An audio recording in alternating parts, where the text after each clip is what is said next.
حضرت ابو دردہ رضی اللہ عنہ روایت فرماتے ہیں، نبی کریم صلی اللہ علیہ وسلم کی خدمت میں کہیں سے انجیر سے بھرا ہوا تھال آیا۔ انہوں نے ہمیں فرمایا کہ کھاؤ۔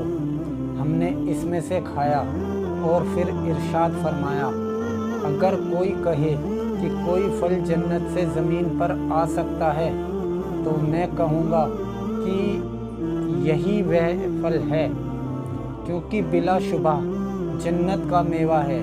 اس میں سے کھاؤ کہ یہ بواسیر کو ختم کر دیتی ہے اور گٹھیا جوڑوں کے درد میں مفید ہے۔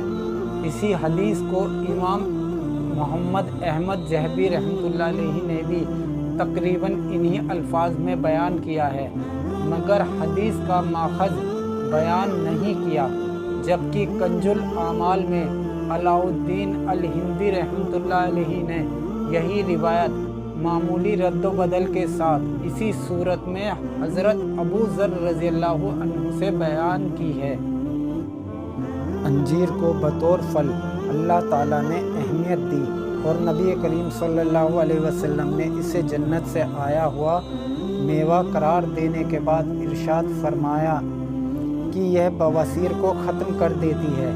علمی لحاظ سے یہ ایک بڑا اعلان ہے جو عام طور پر علم طب میں فاضل اطباء بڑی مشکل سے کرتے ہیں، مگر جوڑوں کے درد میں اس کو صرف مفید قرار دیا۔ یہ امور انجیر سے فوائد حاصل کرنے کے سلسلے میں پوری توجہ اور اہمیت کے طلبگار ہیں۔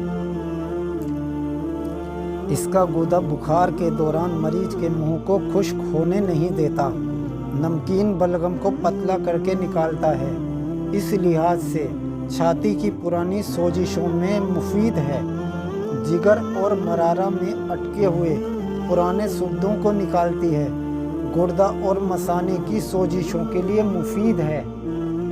انجیر کو نہار منہ کھانا عجیب و غریب فوائد کا حامل ہوتا ہے، کیونکہ یہ آنتوں کے بند کھولتی ہے، پیٹ سے ہوا کو خارج کرتی ہے۔ اس کے ساتھ اگر بادام بھی کھایا جائے تو پیٹ کی اکثر بیماریاں دور بھاگتی ہیں۔ فوائد کے لحاظ سے انجیر شہتوت سفید کے قریب ہے، بلکہ اس سے افضل ہے، کیونکہ توت معدے کو خراب کرتا ہے۔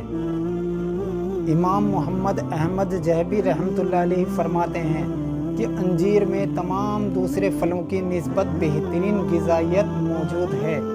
یہ پیاس کو بجھاتی ہے اور آنتوں کو نرم کرتی ہے، بلغم کو نکالتی ہے، پرانی بلغمی کھانسی میں مفید ہے، پیشاب آور ہے، آنتوں سے کولنج اور سدوں کو دور کرتی ہے۔ اسے نہار منہ کھانا عجیب و غریب فوائد کا باعث ہوتا ہے، کیونکہ اس سے آنتوں کی غلاظت نکل جاتی ہے اور ان کا فعل اعتدال پر آ جاتا ہے۔ اگر ایسے میں اس کے ساتھ جوز اور بادام ہوں تو اور بہتر ہے۔ ان فوائد کا موازنہ کریں تو ہر جگہ یہ ایک ہی شکل میں مذکور ہے، جس سے معلوم ہوتا ہے کہ یہ فائدے واقعی موجود ہیں۔ انجیر کی کیمیاوی ساخت موسم کے مطابق مختلف ہوتی ہے۔ فروری کے ابتدائی دنوں میں رطوبت زیادہ ہوتی ہے، جبکہ اس ماہ کے آخر میں رطوبت کم ہوتی ہے۔ اپریل